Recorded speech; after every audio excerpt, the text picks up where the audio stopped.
longest nomination speech ever. Former President Donald Trump even beating his own record as he took center stage last night at the Republican National Convention in Milwaukee. He spent the next 92 minutes formally accepting the Republican nomination for president, recapping the attempt on his life as well, and telling his supporters in the arena and around the country that he will be the next president of the United States.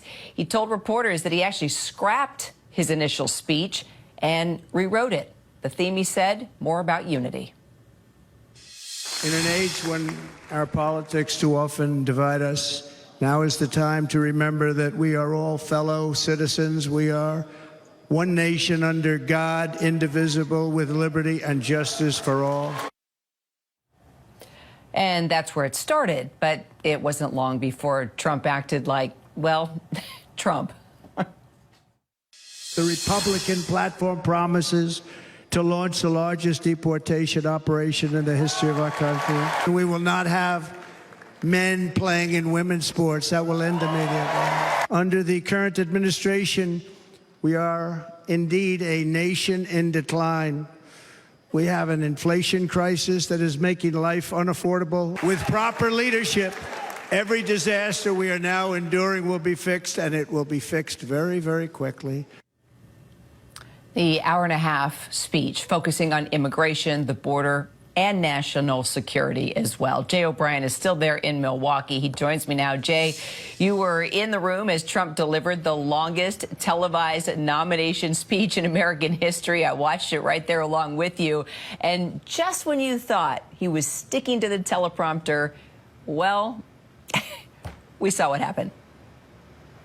I don't know how you made it back so fast, Kiro. I look 1 second, you're here with me in Milwaukee, and now you're gone, and I've stayed behind. I live here now. But yes, to your point, there was a crowd. It was a long speech, and the crowd seemed to match Donald Trump's energy the entire time. And we know that Donald Trump feeds off a crowd. So point being, Trump starts the speech in a way that, frankly, we've rarely, if ever, seen him before. Solemn. He's got a soft-spoken demeanor to him. He's recounting, and he says he's only going to do it once for the rest of his campaign.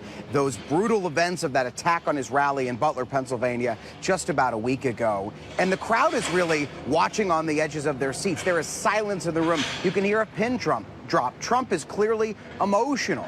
And then as the speech progresses, as the point that you made, Trump starts to become more vintage Trump. And the crowd starts to match his energy. And it's almost this kind of chicken and the egg scenario where Trump starts to feed off the crowd. And he starts going off the teleprompter. And he starts attacking his political enemies like Nancy Pelosi and President Biden. He invokes his name only once in the speech, and so on and so forth. And then it ends up being kind of this rally-style speech. So the question that you and I were asking each other on the air yesterday, what version of Donald Trump would we get?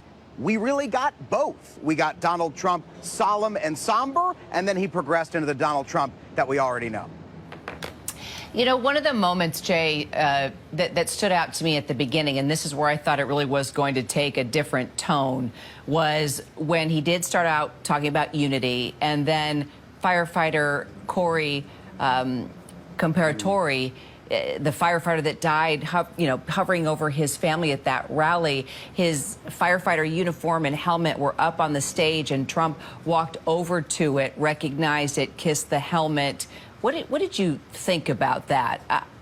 I don't remember ever seeing him do something like that specifically at any of his rallies or speeches.